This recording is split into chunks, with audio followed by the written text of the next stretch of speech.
Today we're going to talk about our thoughts and our feelings. Our thoughts have a powerful effect on how we feel. They have certain characteristics. They can spring to mind without any effort from you at all. They are unhelpful.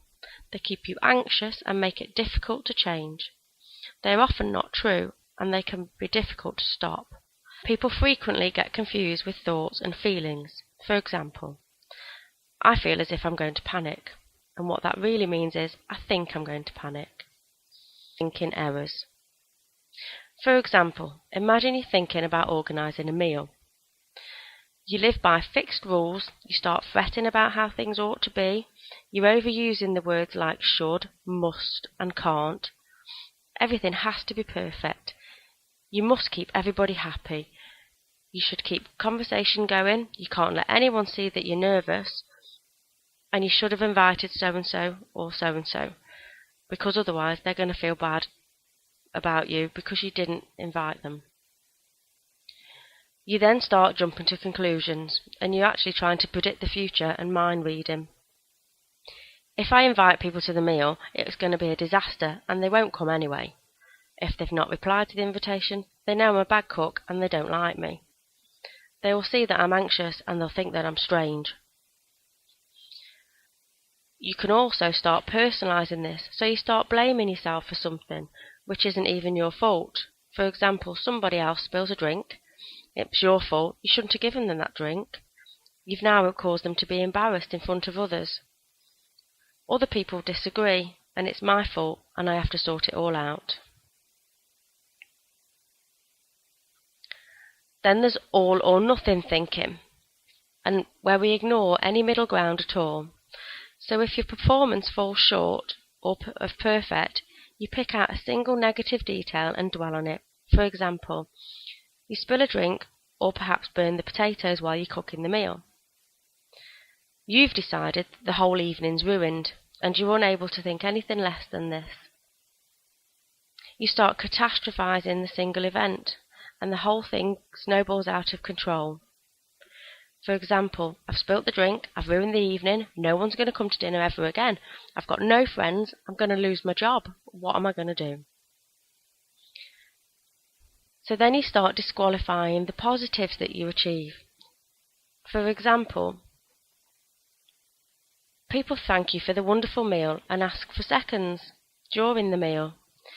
You start saying, oh, it was nothing, and you're unable to accept that positive thought from other people. I'm now going to explain the cognitive behavioural therapy cycle. This is also known as CBT. It's often thought that our feelings affect the way we think about something. According to CBT, the reverse is true. Our thoughts influence our feelings.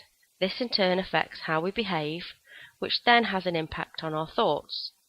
We refer to this as the CBT cycle. Challenging negative thoughts.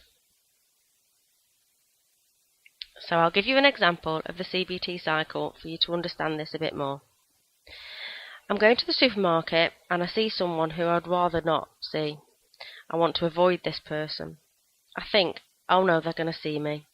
They're going to judge me. What am I wearing? What am I doing? I feel anxious. I start to get scared. All I want to do is leave the supermarket. So I abandon my trolley and leave. After doing this, I'm thinking I'm a failure. I made a mistake. I shouldn't have left. I never even managed to do the shopping. What a failure I am. I find it unable to think about the successes that I've had in the past and that I've managed to resolve when I've felt like this before. I weigh up the evidence for and against the thoughts that are negative. Is this logical, and would other people believe them? Are there alternative ways of looking at this situation? I try to think of alternative explanations, as this is usually more than one way to look at a situation. For example, here are some explanations for making a mistake. You're more tired than usual. You're finding it harder to concentrate. You're dealing with something new and unfamiliar. You didn't have all the information you needed to complete the task. All of these can make us look at situations much different than we normally would. It's useful to consider how you reacted now to how you would have reacted before you became ill. What is the effect of thinking negatively? Negative thoughts don't help you to solve problems or sort things out. They keep you feeling depressed. They make it difficult for you to do anything. When I'm thinking negatively and I'm making errors, I start jumping to conclusions, I personalise things, I catastrophise things, I live by fixed rules, all or nothing thinking, and disqualifying the positive, which is unable to take any positive comments from others. I'll give you some examples on this. So a negative thought, I'm going to faint. A positive answer would be, I've never fainted before, so there's no reason why I'm going to faint now. If I relax and I believe slowly, I'll feel less dizzy and things will gradually get better. I'm going to have a heart attack. I know there's nothing wrong with my heart. My doctor told me there's nothing wrong with my heart. My heart is only pounding because I'm anxious, or the feeling will pass and I'll soon feel better. That's a more positive way of looking at it. Another negative thought, I can't cope with this.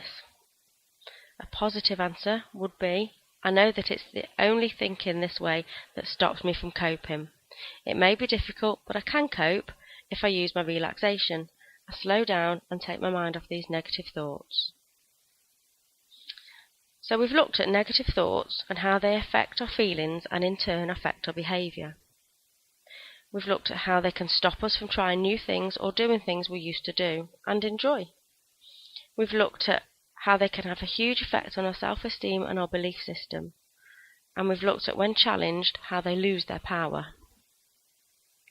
Maybe you could spend some time with a piece of paper and a pen and start writing down some of the negative thoughts that you have over the next few days. And then on another part of the paper, look at how you can challenge them and what would be a more rational way of thinking about those negative thoughts.